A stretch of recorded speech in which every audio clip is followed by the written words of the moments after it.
type of tarot or anything like that in my past or anything like that. But hear me out on this one, family. I discovered this deck of cards that's something like tarot, and it's called the Archetype cards deck by Carolyn Mace. And this deck is not really mainly the same thing as tarot, except for it kind of is a little bit. The whole idea behind it is that any of these cards can apply to you. They are listed with some of the most common archetypes that the author of the deck has seen throughout their life experience, and they put a shadow and a light side to each side of them so that you can understand how these are used in creative and destructive forces. This is by my favorite author, Carolyn Mace. Carolyn Mace is my favorite author by far.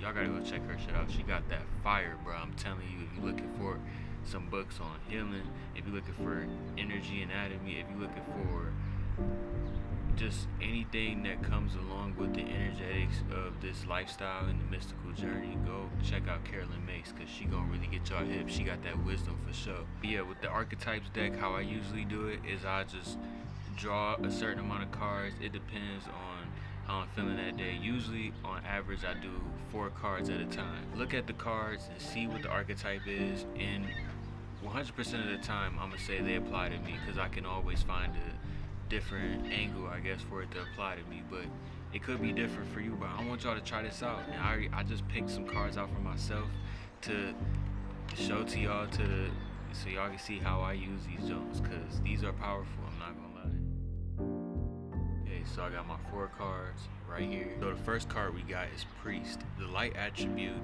is facilitates spiritual commitments and serves as a channel of spiritual energy.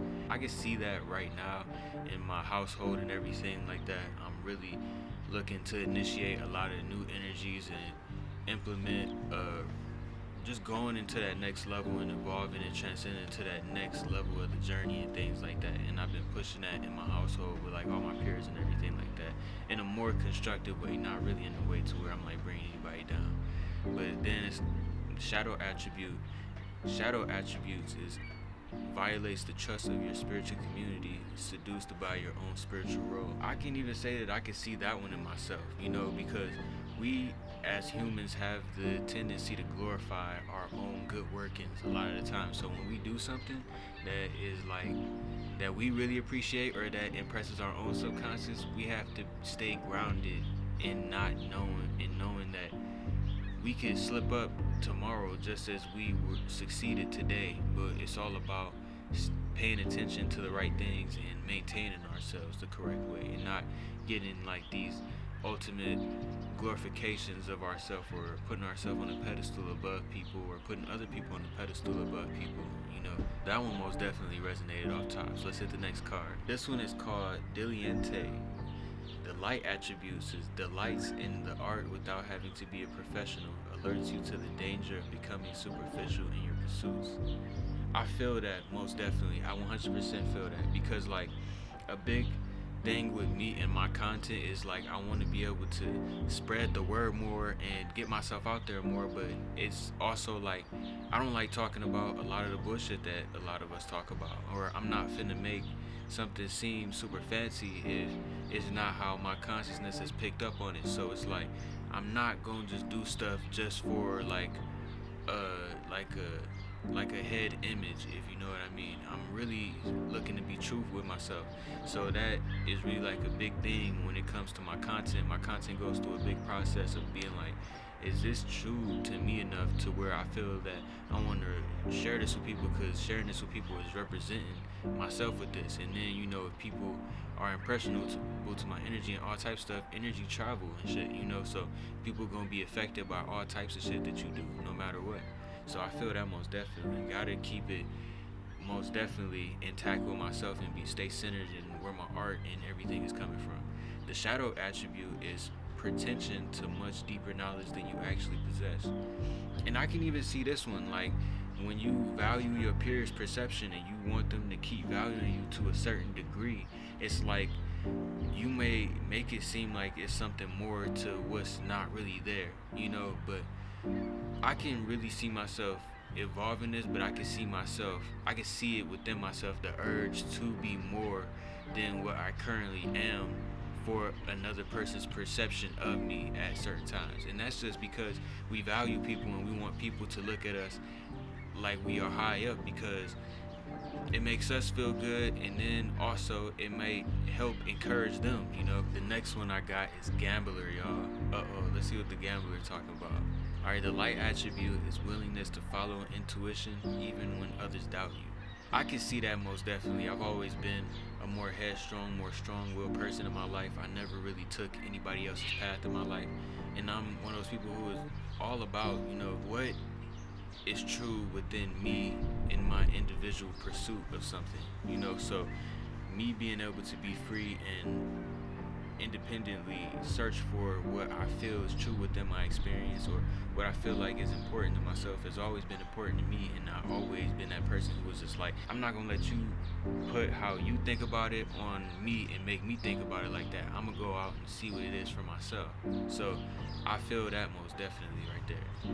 And I can feel that even in my personal life right now. It's like a lot of things that can look, I would say, blinding to yourself, or like a lot of things feel like you just taking a whim of a chance and you barely can get a feeling, but you just got to use the feeling that you do feel to make the decision. And being in tune with your intuition is something that takes you being confident in yourself enough to trust yourself and be like, all right, I'm gonna take my own advice. Shadow attribute is relying on luck rather than hard work. And I can feel that one too. Like when life gets complex and you got like an ultimate mathematical equation or some logic that you're trying to make sense of in your head, or the mystical path, and you're trying to make logical sense of it in your head, a lot of shit will seem like so complicated that you just want to back away from it completely. Keep it ultimately simplistic, where you just kind of let yourself float for a little bit to not have to deal with so much complications and complexity in the present moment. So I feel that most definitely. That is really like about really us diving ourselves more into it at that point, and taking up the attitude of willingness when we in that point, when we need that for what we want in this next phase of the trial or whatever, and I don't even want to call it necessarily a trial, but it's like an opportunity. When you have all of these opportunities at your disposal in this lifetime, a lot of the time it's so many different variables to them, and there's so many different things that you want to do, that you don't want to do, and that you feel this way but you also feel that way, and there's so many different contradicting factors and variables to it that it stray us away and it make us almost avoid it completely. So like I feel that most definitely, like just letting yourself float instead of actually dealing with stuff, and really at the core of it is just avoiding things. So we really need to just learn how to not avoid things for ourselves, and really get down to it as soon as we face it, get down to it, because we can do it in the speed of light, just like that. Everything is an instantaneous thing. It's all about the power of our decisions. Our decisions is what create the muscles overall, you feel me? So the last one I got is an empty card. And for the empty cards, what they actually say that you're supposed to do with the empty cards is make your own archetypes. But what I decided to do with the empty cards is to leave them as sheer symbolism for myself. I wanted the divines to let me know through these empty cards when I need to just listen to myself, when I don't need to be, just outputting so much, and I need to intake. So I need to like do something like meditate or journal and things like that, really get more in tune with myself. So that was just some symbology right there. It's time for me to get in tune with myself. So yeah, these are some of the cards. They got a whole manual in here too, y'all. Like, hold up. If you really want to get into like the depth of each of the archetypes of the cards, they got more details about it in there, but I'm not gonna get into that. Y'all can go check out the deck, because I don't want to exploit Carolyn Mason's whole deck like on here right now, because I don't want her to feel like you over here spoiling a surprise for the motherfuckers who ain't got the deck yet. So yeah, y'all go get the deck if y'all really fuck with it. And this is a huge deck. Any card in here can apply to you. Sometimes people pull a tarot and they feel like I feel like that didn't apply to me whatsoever. It could be a lack of vigilance for that, or it could be because some of those cards really don't apply to you. It's like, really go and find something that really applies. I feel like this one is something that everybody can find some connectivity inside of, So if you fuck with the tarot decks or just even like the help, the affirmation cards, I almost definitely pick these up, bro, because these bitches are fire. I'm telling you, these the best cards to have.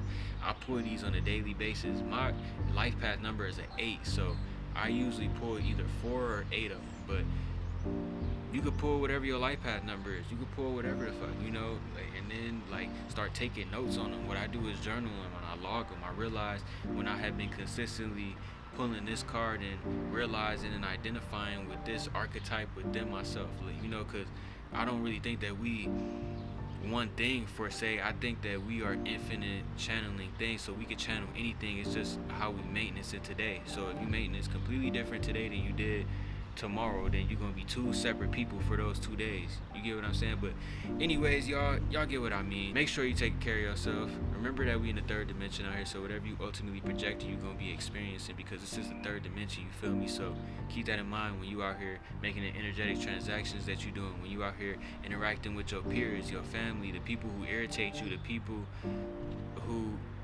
make you feel every type of way in life. Keep loving yourself. Take care of yourselves. Remember that.